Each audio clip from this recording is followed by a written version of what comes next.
Hi అండి, అందరికీ నమస్తే. నేను ఈరోజు బీరకాయ శనగపప్పు కూర చేశాను. ఇలా చేస్తే చాలా బాగా వస్తుంది. నేను కానీ ఫస్ట్ టైం ట్రై చేశాను నా ఐడియాస్తో. మీరు కానీ ఒకసారి ట్రై చేయండి. ఫస్ట్ నేను కుక్కర్లో చేశాను. ఫస్ట్ కుక్కర్ పెట్టుకొని అందులో ఆయిల్ వేసి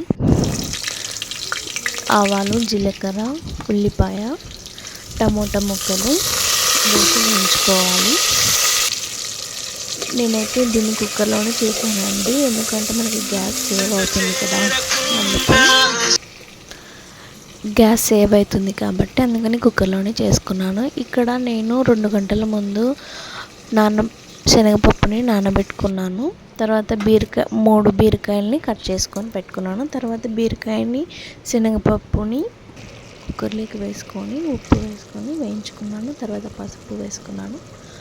తర్వాత కరివేపాకు వేసుకున్నాను.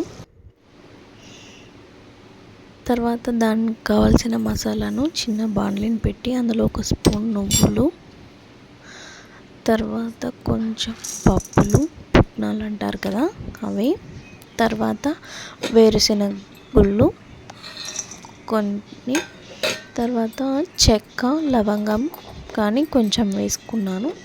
అవన్నీ వేసి మర్చిపోయానండి, కొబ్బరికాయని వేసుకున్నాను. ఇవన్నీ వేసి వేయించుకోవాలి లైట్గా.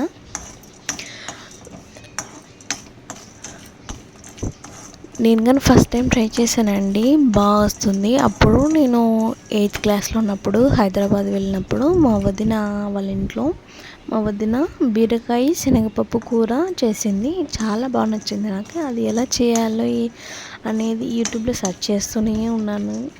ఇన్ని రోజులకి ఆఫ్టర్ 10 ఇయర్స్కి ఈరోజు చేశాను. ఇప్పుడు మిక్సీ జార్లో ఉల్లిపాయ ఒకటి, వెల్లుల్లి, అల్లము కొంచెం తీసి పెట్టుకున్నాను. ఇవి కొంచెం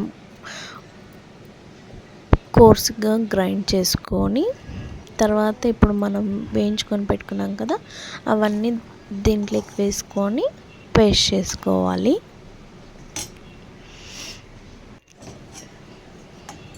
ఫైన్గా పేస్ట్ చేసేసుకోవాలి.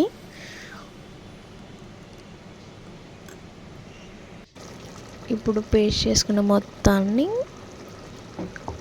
మన మిశ్రమం కూరలోకి వేసుకొని అందులోకి తగినంత కారం, 2 టేబుల్ స్పూన్ ధనియాల పౌడర్, కొత్తిమీర వేసుకొని కలపాలి. తర్వాత ఒక 2 గ్లాసులు నీళ్ళు, అంటే మనకి ఎంత కన్సిస్టెన్సీ అవసరమో అంత వాటర్ వేసుకొని మూత పెట్టుకొని 3 విజిల్స్ వచ్చేంత వరకు ఉండాలి. తర్వాత 3 విజిల్స్ ఎందుకంటే శనగపప్పు ఉడకాలి కదా, వచ్చిన తర్వాత మనకి కూర రెడీ అయిపోతుంది.